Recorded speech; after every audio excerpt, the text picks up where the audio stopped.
Para agilizar el regreso a las clases de los alumnos capitalinos, el gobierno de la Ciudad de México ha decidido invertir sus propios recursos, esto en la recuperación de los espacios escolares. Esta es la información.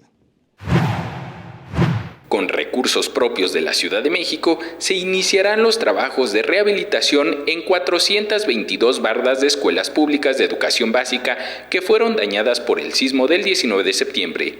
Se estima una inversión aproximada de 150 millones de pesos y se mantendrá el intercambio de información con las autoridades de la SEP. Esto lo informó el jefe de gobierno, Miguel Ángel Mancera, durante el corte informativo de este lunes.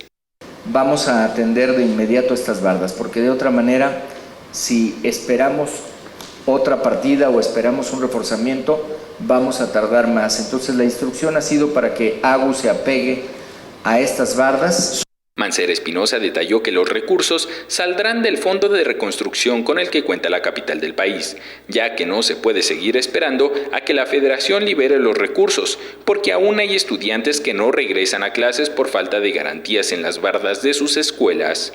Será la Agencia de Gestión Urbana la que encabece estos trabajos. Nosotros esperamos que de aquí a concluir el año estemos alrededor de 150. Ojalá podamos llegar a la mitad, a 200 escuelas. Son trabajos de detalle y bueno, pues en el primer mes, segundo mes ya tendríamos, del año que entra, ya tendríamos las 422 escuelas.